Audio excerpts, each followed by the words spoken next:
अला ज़ालिका हुवल खुसरानुल मुबीन, सबसे बड़ा नुकसान वो है।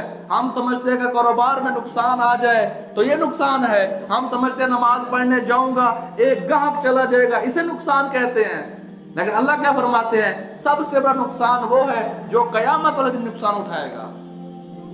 मेरे भाई जिंदगी है, हम अल्लाह से सुलह कर लें, अल्लाह पाक ने दरवाजे खोले हुए हैं, जब तक सूरज मगरिब से तलू नहीं होगा तब तक तौबा का दरवाजा खुला हुआ है। जो मेरी जात से गलती हुई, जो मुझसे गलती हुई, हम अल्लाह से सुलह करें, हम अल्लाह को राजी करें। अल्लाह पाक ने हमारे लिए तौबा के दरवाजे खोले हुए हैं। कोई भी जितना बड़ा गुनहगार हो अल्लाह पाक उसे मरदूद नहीं करता।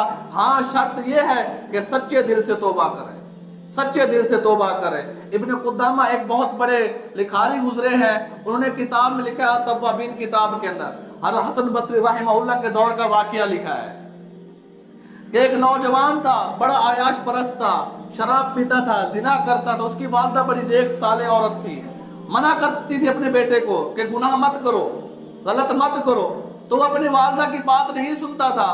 माँ तो माँ है, माँ मजबूर है, वो ज्यादा गुस्सा नहीं कर सकती, बेटे को छोड़ नहीं सकती।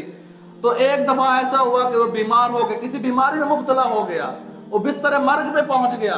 तो उस अपनी माँ से अर्ज करने लगा कि जाओ हसन बसरी रहमहुल्लाह के पास, उनसे सिफारिश करें कि मेरे पास आए, मुझे तौबा के कलिमात सिखाए, मुझे बताए कि अल्लाह को कैसे राजी करूं, मैंने जिंदगी अपनी गुनाहों में गुजार दी, मेरा हाथ पकड़े, मुझे बताए। तो बेचारी माँ आई भागती दौड़ती हुई, मिन्नतें करने लगे हसन बसरी रहमहुल्लाह की। अब वो तो बहुत बड़े आदमी थे, मुदर्रिस थे, आज भी अगर कोई आए मुझे कहे कि बाहर एक भंगी पड़ा हुआ है, चलो उसकी याद करो, मैं कहूँगा भाई सब्र करो, मैं जुम्मा पढ़ा लूँ। तो हसन बसरी रहमहुल्लाह भी मसरूफ थे, सबक पढ़ा रहे थे, उन्होंने कहा बीबी जाओ मैं आ जाऊंगा, तो वो नहीं आए। तो जाके उनकी वालदा ने बताया कि तुम बड़े मरदूद हो, बड़े गुनाहगार हो, आज हसन बसरी रहमहुल्लाह बुजुर्ग जैसे आपके पास कैसे आएंगे।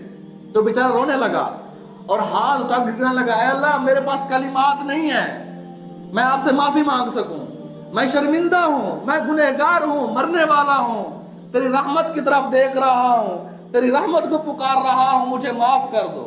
और इसी इस्ना में उसकी मौत हो गई। फिर अपने वालदा मरने से पहले वालदा को कहा कि वालदा जब मैं मर जाऊं तो मेरे गले में दुपट्टा डाल के पूरी गलियों में घुमाना, कि लोगों को दिखाओ जो गुनहगार होता है उसका ये हाल होता है, और मेरी कब्र को मुसलमानों की कब्र से हट कर बनाना, ताकि अगर मुझ पे अल्लाह का अजाब है तो दूसरों को तकलीफ ना हो।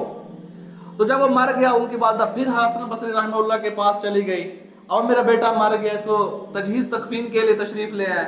उन्होंने चलो मैं आ जाऊंगा, आप जाए। उन्होंने फिर भी ठुकरा दिया कि गुनाहगार था जिसकी जिंदगी पूरी शराब में गुजरी है, मैं इसके पास क्या करने जाऊं। तो वो बाद में आराम करने का हसन बसरी रहमहुल्लाह सो गए, तो अल्लाह की तरफ से उनको आवाज आई ख्वाब के अंदर कि मेरा एक वली मरा पड़ा है, तुम उसके पास नहीं जाओगे, तुम उसे जनाजा पढ़ने नहीं जाओगे। तो हसन बसरी रहमहुल्लाह फौरन उठे और भाग कर आए और कहा कहाँ है वो बुजुर्ग, कहाँ है वो वली। तो आकर वो जनाजा खुद पढ़ाया, उसको खुद दफन किया। मेरे भाई अल्लाह की रहमत बहुत वसी है। कतब रब्बुकुम अला नफ्सिही रहमा, तुम्हारे रब ने अपनी जात के लिए रहमत को मुख्तस कर दिया है, तुम्हारे रब ने अपने लिए रहमत को चुना है, कुरान का फैसला है। लेकिन बंदा आए तो सही, बंदा आके माफी तो मांगे, बंदा आके हाथ तो जोड़े, अपनी झोली तो फैलाए।